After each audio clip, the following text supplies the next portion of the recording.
Boa noite a vocês, sejam bem-vindos. Hoje nós vamos falar de depressão e como o Reiki pode ajudar. Vazio e solidão é o tema principal. Nós somos um grupo chamado Vijaya Rei.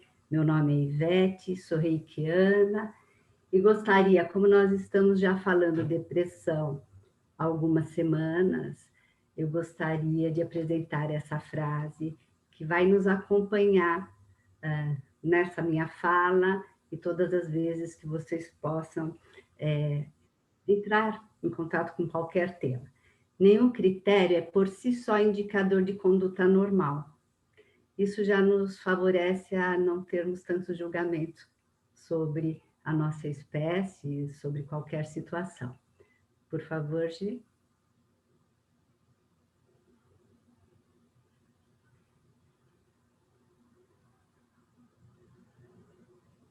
Sejam bem-vindos. É com muita alegria que eu estou hoje aqui. Esse tema é um tema que me fez buscar dois grandes autores que eu amo de paixão nos meus estudos. Então, é um momento de partilha com vocês. Sejam acolhidos nesse espaço nosso, esse espaço de Jaya Rei, que acolhe e que tem como um dos grandes objetivos acolher mesmo.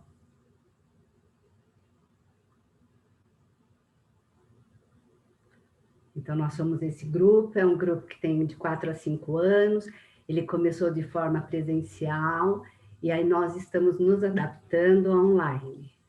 É um grupo aqui de São Bernardo do Campo, São Paulo. Nosso objetivo nesse espaço é trazer um tema, uma palavra, um assunto, promovendo reflexão e um momento de relaxamento, tranquilidade e envio de energia Reiki. Quando isso acontece? Todas as terças-feiras, das 20 às 22 horas, via plataformas do Meeting. Na última terça-feira do mês, terceira terça-feira do mês, também às 21 horas, via ao vivo Instagram. A Camila Jarita Vijaya e a Beth Barbosa, que estão lá no Instagram às 21 horas com vocês. A palestrante da noite, eu sou Ivete Gouveia de Almeida, carrego na minha mochila alguns estudos, entre eles os estudos sobre o Reiki, ainda nesse nível 2, os meus estudos de fisioterapia, de psicanalista, de terapeuta floral, de especialidade nessas técnicas e nos cuidados integrativos e na linguagem corporal. Essa é uma mochila que eu carrego comigo e onde eu vou levando as coisas e vou colocando nessa mochila para que eu possa partilhar com aqueles que estiverem perto, aqueles que precisarem, aqueles que quiserem também aprender conhecimentos. É assim que eu me apresento. A equipe Vijaya Rei, nós somos em 8 nessa equipe, nesse trabalho. A Camila Marques da Silva, ela é idealizadora e fundadora do grupo. Ela é mestre reikiana, médica veterinária, acupunturista, psicanalista integrativa, arte-terapeuta, practitioner dos florais Saint-Germain e, como eu falei, idealizadora do grupo. Ela atende em São Bernardo, no ABC, ela é instrutora practitioner de florais, então ela dá cursos de florais, ela também elabora cursos de formação para reikianos, quem queira ser reikiano. Andréa Marangoni também é fundadora do grupo. Ela é mestre de Reiki, o nome dela é Fátima Gautami, artesã, terapeuta integrativa e consteladora familiar. Ela também é do ABC, São Bernardo do Campo, Maria Celina Zaboto, Devachandra, mestre Devachandra, terapeuta integrativa, terapeuta floral, arte-terapeuta em formação, também atende em São Bernardo do Campo. Beth Barbosa, mestre Maniprem, taróloga, terapeuta integrativa, auriculoterapeuta, apômetra, também está no Instagram, vocês acham a Berta Barbosa no Instagram, falando de tarô e de apometria. Suzana Uenoyama, reikiana nível 2, auriculoterapeuta, fitoterapeuta, artesã, atende como fitoterapeuta em São Bernardo do Campo. Giovana Oliane, reikiana nível 2, terapeuta integrativa, confeiteira, terapeuta floral, atende em São Bernardo do Campo. Elizabeth Braga Sanches, reikiana nível 2, psicóloga, neuropsicóloga, terapeuta integrativa, atende em São Bernardo do Campo. E agora nós vamos falar. Então, como nós estamos falando de depressão e como o Reiki pode ajudar, eu vou estar apresentando para vocês o que é a depressão. Então, a depressão, nós já falamos da ansiedade, já falamos de toda a abordagem que se dá na depressão, e cada semana nós estamos com um tema. Então, a depressão é um conjunto de condições associada à elevação ou ao rebaixamento do humor. A depressão, ela fala de afetos. E quando a gente fala de afetos, a gente fala de emoções, de humor e de sentimentos. Então, o que é essa emoção? Moção é um movimento. Esse E, ele é a mais. Então, é algo que mobiliza algo que conhecemos ou não. O humor é um estado de espiritualidade, um estado de bem-estar físico, mental. Então, essa na forma de que, como nós estamos, né? Como nós prestamos atenção em nós, que movimenta esse humor. E fala de sentimento, que é o apreciar, é a disposição para conhecer, é o perceber. Então, se vocês perceberem, é toda uma dinâmica sobre nós mesmos, né? Então, nós falamos de coisas que conhecemos ou desconhecemos, mas que envolve o humano. Pode mexer, pode mudar. Eu sei que nós estamos falando, né, com as pessoas que estão na sala, pessoas que vão nos ver no Instagram, pessoas que nos vão ver muito tempo depois, né? Então, todos vocês sejam bem-vindos. A depressão, um transtorno de humor, desse estado nosso de bem-estar físico e emocional, que está o tempo todo lidando com todas as variáveis, né? Então, o que é um sintoma dentro da... Né? O que é sintoma? O que eu estou sentindo? Então, sintoma é toda manifestação subjetiva de um estado patológico que é percebido e descrito pela pessoa. Então, é algo que essa pessoa descreve. Então, se ela for ao médico, se ela for conversar com uma reikiana, ela vai estar descrevendo algo de manifestações que ela não sabe, mas que o profissional, psiquiatra, psicóloga, já vai saber que é um estado que apresenta algumas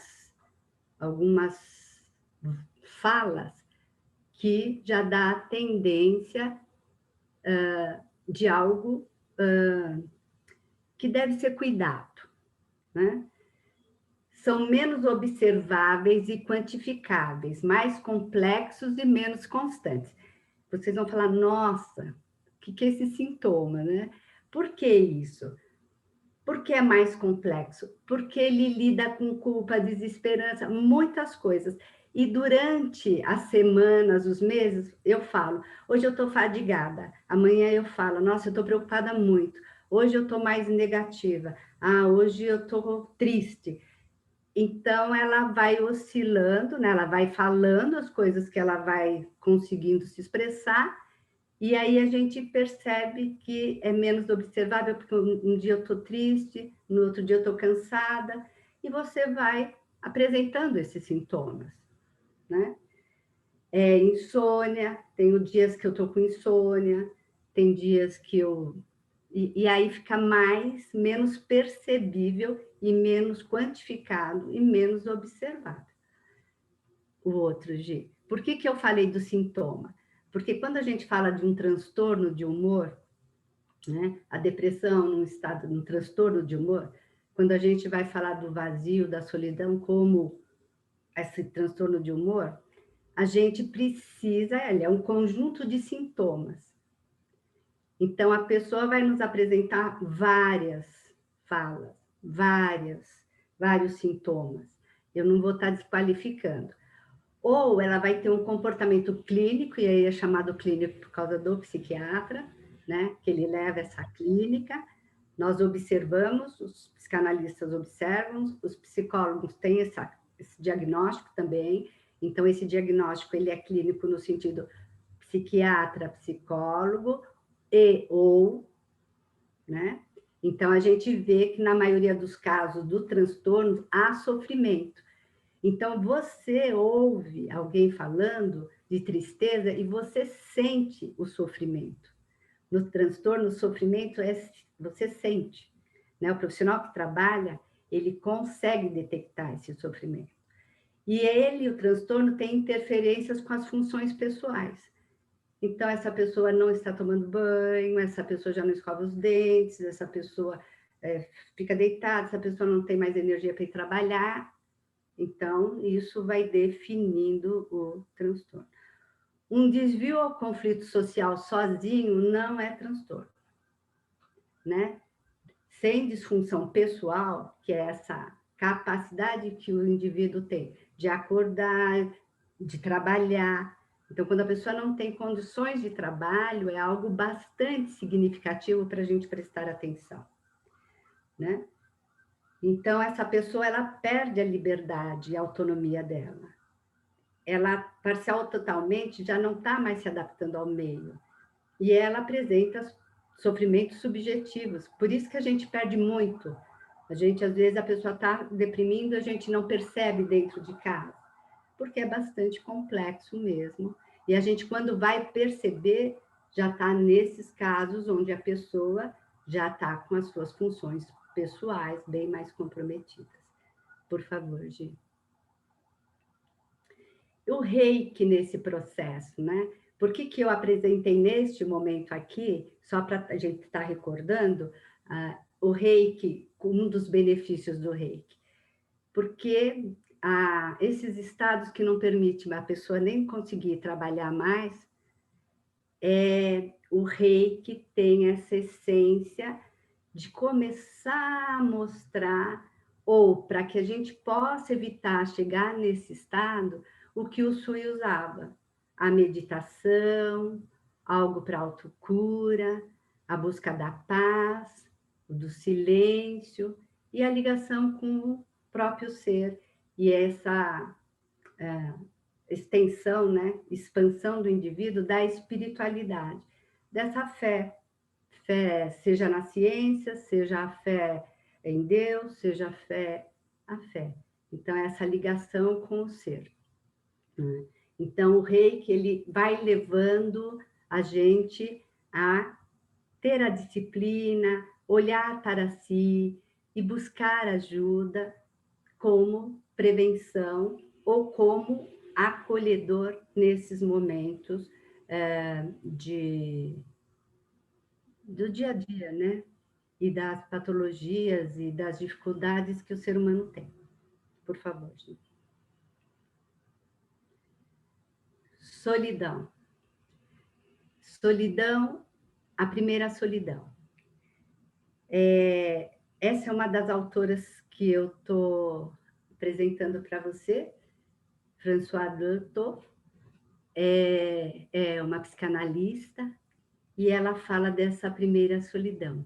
Então, a solidão nós conhecemos, todos nós conhecemos. Quando ela se apresenta, os estudiosos que estudam bebês, vocês vão ver que eu falo de crianças hoje, eu falo de nós, né? Que todos nós passamos por ser criança. Então, quando isso se apresenta no momento que a gente vai nascer. né? Então, a gente está num espaço útero materno com temperatura e a gente vai se desconectar. O cordão umbilical vai ser cortado. E aí a gente tem essa marca da solidão. O que a Douto fala? Ela fala que a gente respira o ar comum. Então, quando a gente vai chorar, antes de gritar, quando a gente respira, esse é o ar comum. Então, nós somos seres gregários desde o momento que nós partilhamos o ar que respiramos. Então, todos nós respira aquele ar. Então, esse ar comum, ele traz para nós o gregário, o estar com o outro, o vivenciar com o outro, o reconhecimento do outro para que nos reconheçamos. Então, a nossa solidão não sabe que também é a deles. A nossa solidão não sabe. Com o tempo, com as vivências, nós vamos percebendo que somos gregários. Com o calor do corpo da mãe, com a voz da mãe, nós vamos em momentos, né, passando 2, 3, 6 meses, nós vamos entendendo que há mais pessoas. Mas a nossa solidão não sabe que também é a deles. Por quê? Porque é uma vivência que todos nós passamos. O nascimento, todos nós passamos. Esse é o ar comum. O grito da vida, que para ela, a mãe, é a primeira linguagem de seu lactante. Então, quando o bebê chora, François Dolto nos diz que está aí, né? Então, o bebê diz que chegou. Ele chegou. E ela, esta mãe, vivencia novamente essa solidão.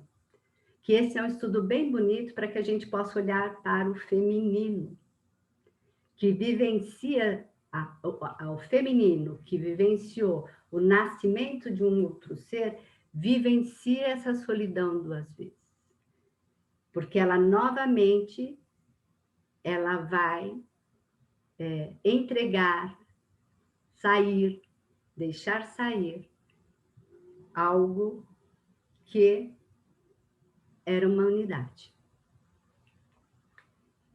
Então, a solidão, vou mexer aqui, pegou aqui. Vou pôr para o outro lado. A solidão pode ser muito enriquecedora quando não é sentida como isolamento, como sentimento de rejeição. Então, a solidão, ela é sempre um transtorno de humor? Não, a solidão, ela pode, nessa construção desse grito não ouvido, dessa linguagem não compartilhada, deste ar comum não partilhado, caminhar para um transtorno de humor, né? A solidão que foi acolhida, o grito que foi acolhido e que foi, que eu chamo maternado, partilhado, amado, ela é um momento muito enriquecedor. Mas para isso, a criança tem que ter estofo, eu chamo de estofo, uma construção de um indivíduo que é respeitado, acolhido, percebido e não tão só manipulado, não só tão cuidado fisicamente, mas escutado no silêncio. O próximo, Gi.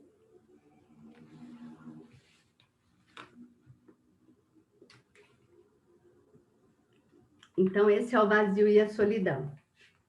A gente vai falar um pouquinho da Douto quando eu estou aqui e eu vou ler para vocês.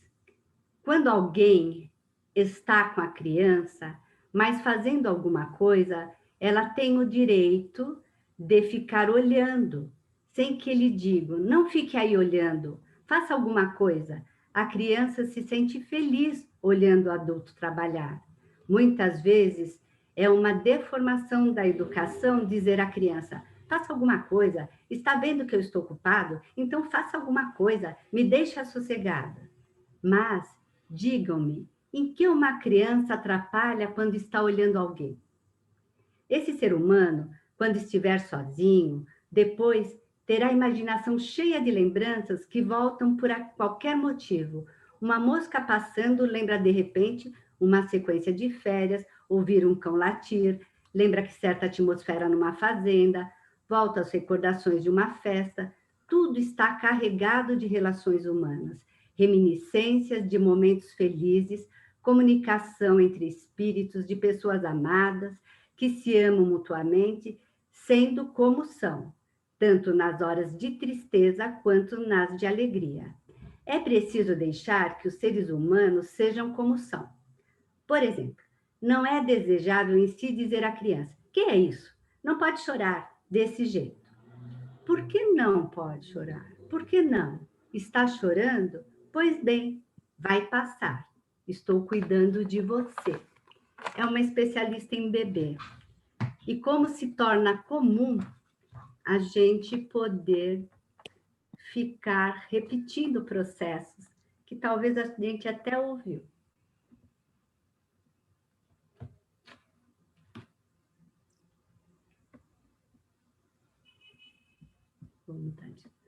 O vazio é um sofrimento. Vou mudar de novo. O vazio é um sofrimento.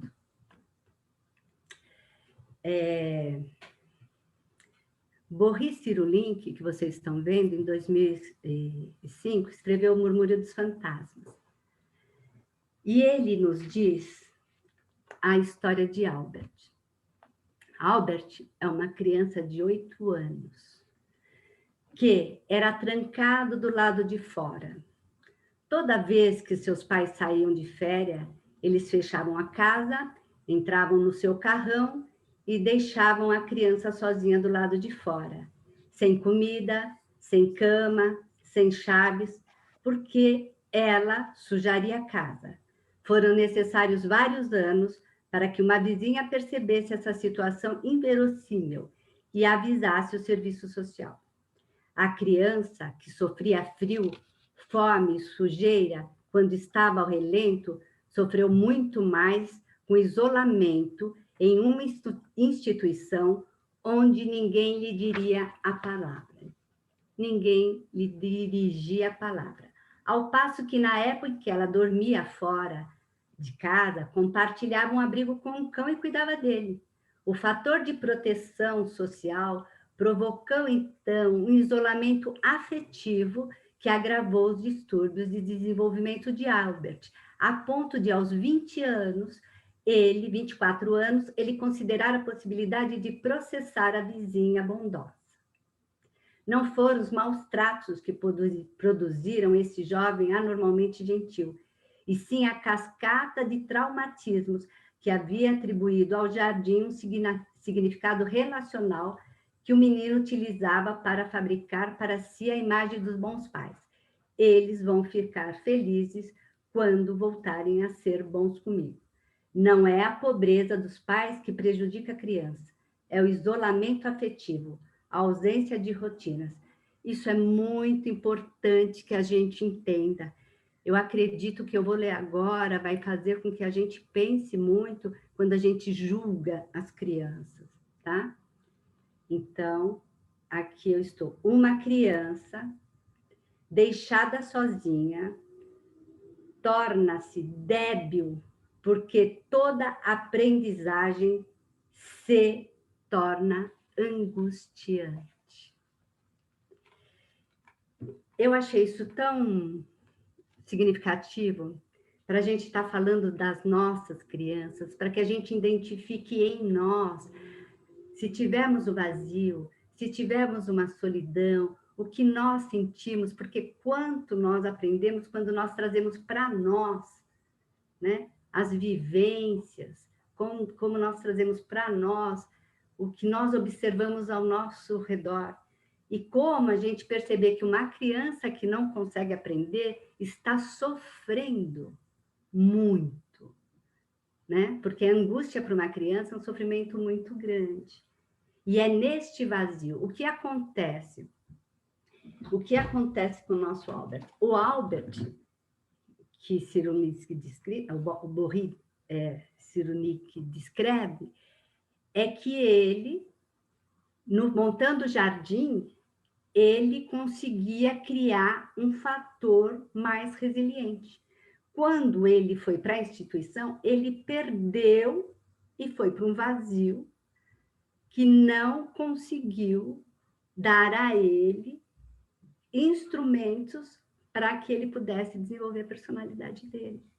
Não é que nós vamos julgar aqui se o vazio da perda é mais devastador do que um ambiente destrutivo. Quando lidamos com crianças, sabemos que nós temos que ter um suporte gigantesco para saber se vamos mudar essa criança desse ambiente ou não.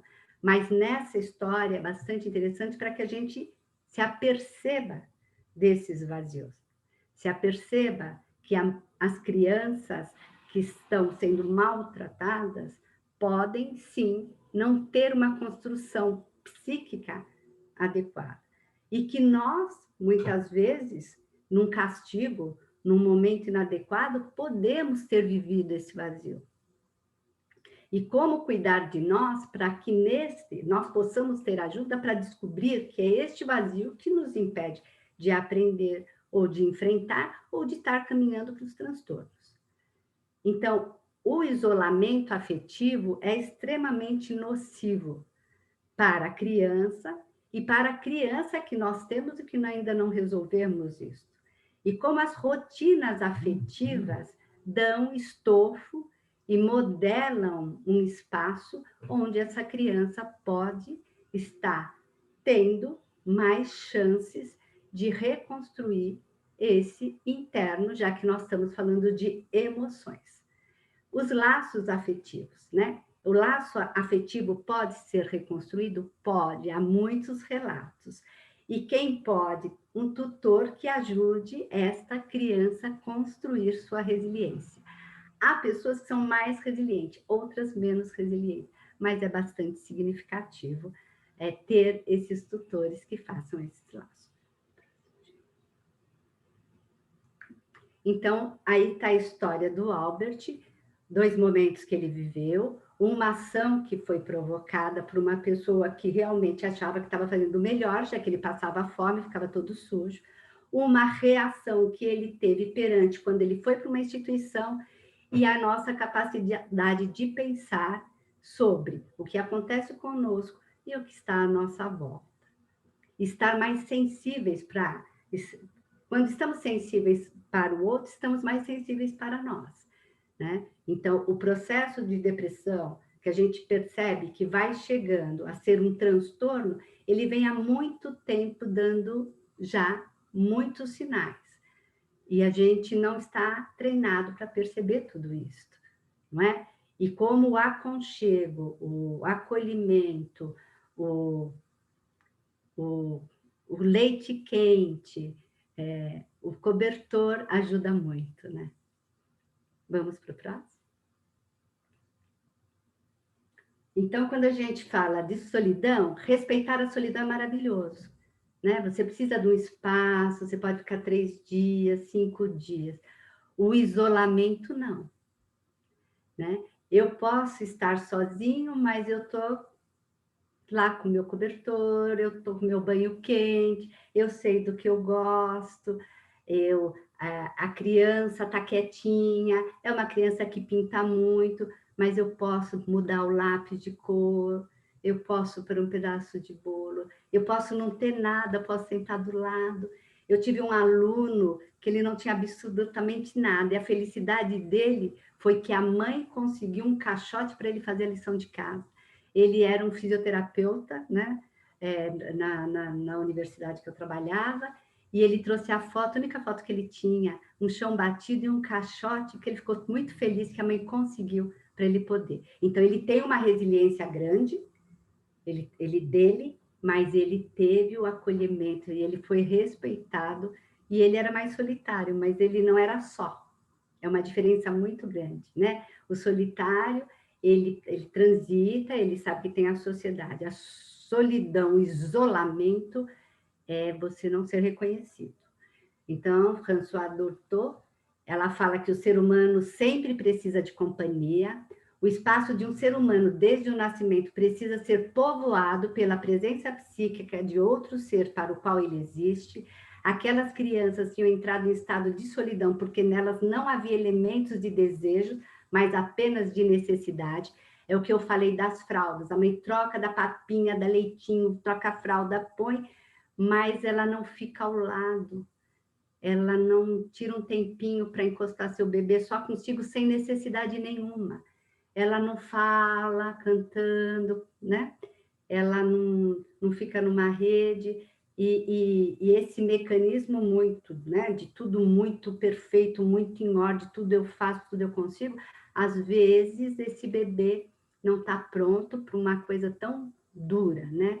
Todo ser humano precisa de uma solidão que tenha sido povoada em tempos idos, e não no momento em que está sozinho aos 20 anos. Então, quando ele estiver sozinho aos 20 anos, nós vamos ter que ir lá para o bebê, ouvir, maternar, e ter essa resiliência, e ajudá-lo a desenvolver essa resiliência, ser um tutor de resiliência, porque aos 20 anos ele já deveria ter esse espaço povoado pela presença psíquica.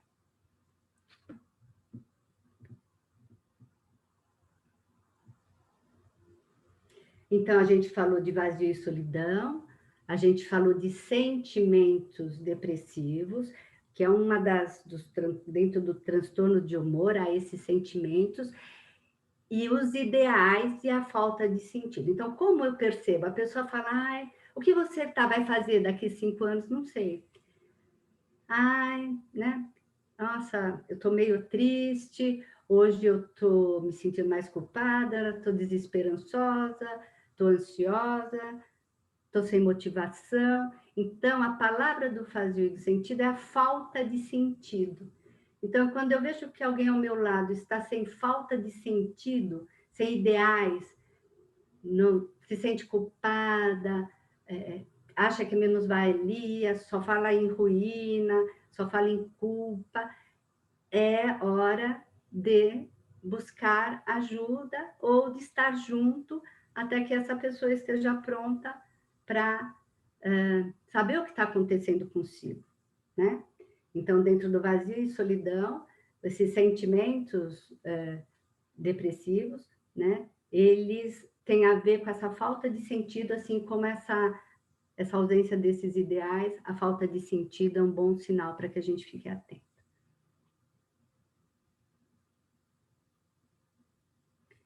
E o reiki, como pode ajudar? Então, nós comentamos da depressão, que ela é sobre afetos, como que a gente vai estar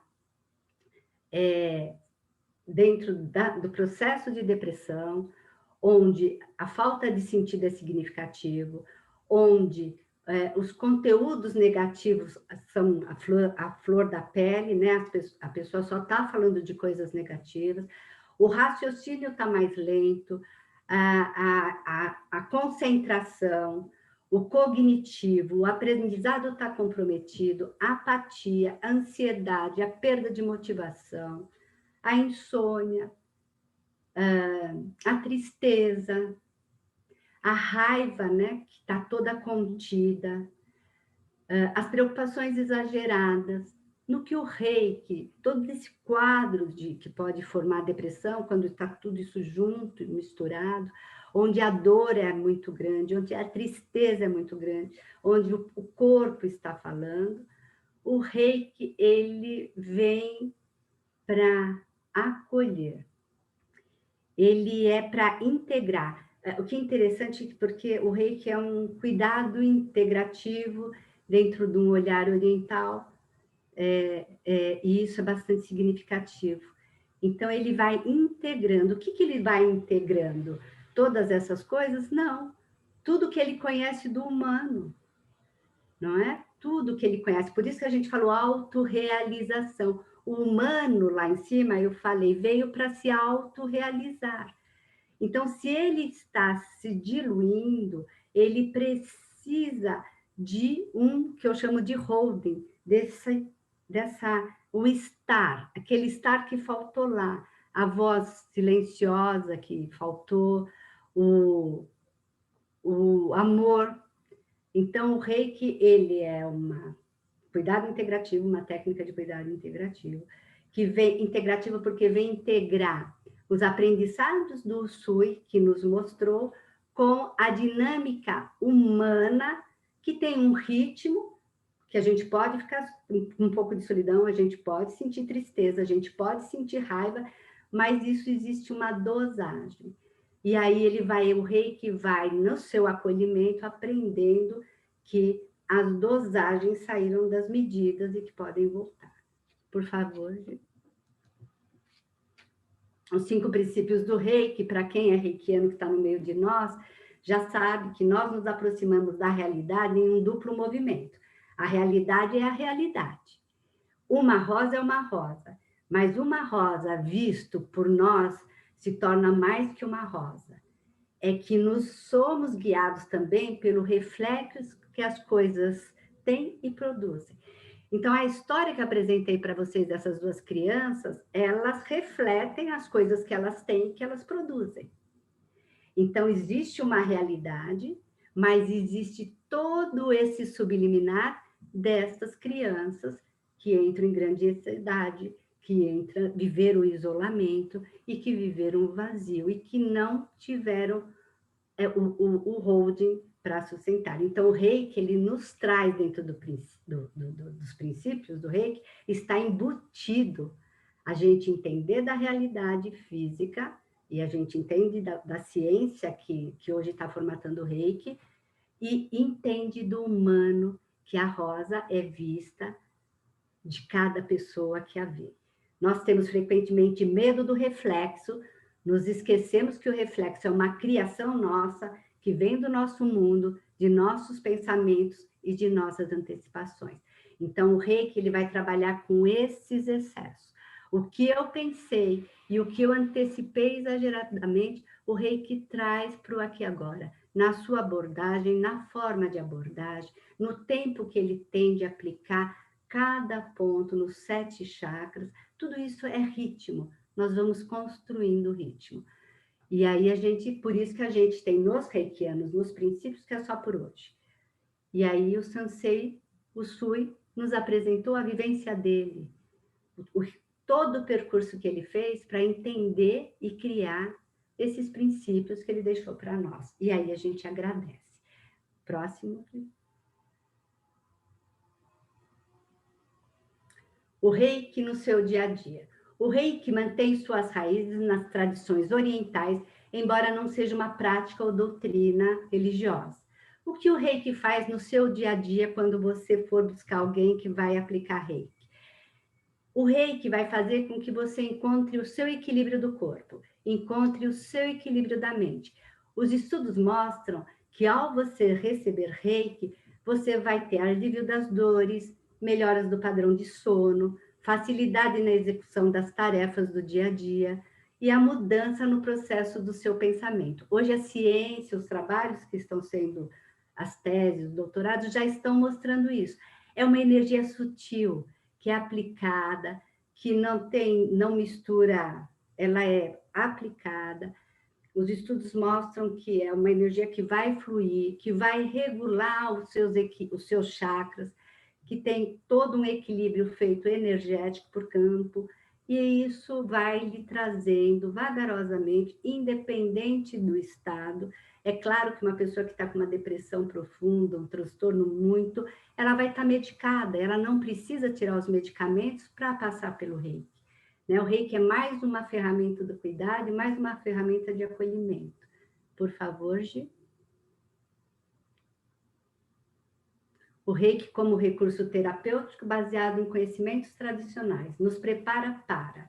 Nós, reikianos, somos preparados para acolher você, ouvir você e apresentar algo novo a você, que é a sutileza. O Reiki me cativa a cada dia justamente por essa sutileza. Lembrando que este bebê ferido, esta criança ferida, precisa ter um tutor resiliente, e se esse tutor é resiliente, ele com certeza terá sutileza. E os reikianos são preparados para, aplicando o só por hoje, né, se cuidando e se treinando diariamente nos princípios do Reiki, estar pronto para acolher vocês com essa sutileza. Somos todos luz, a minha eterna gratidão. Aguardamos vocês na próxima palestra. Vamos continuar falando da depressão. O tema será insônia e mental disparado, dia 13 de abril de 21, né, de 2021, às 20 horas, via Zoom. Quer nos ajudar? Aceitamos e agradecemos. Embaixo tem nosso Pix. Eu agradeço imensamente a vocês, em qualquer época que vocês estejam vendo, e eu escolhi falar de solidão e do vazio, usando as crianças, porque realmente nós precisamos olhar para as nossas crianças internas e para as crianças que estão aí, né, no meio de nós. Muito obrigada. Boa noite, boa tarde ou bom dia, dependendo do horário que você está assistindo. Muito obrigada a toda a minha equipe. Eterna gratidão quem está aqui conosco. Obrigada.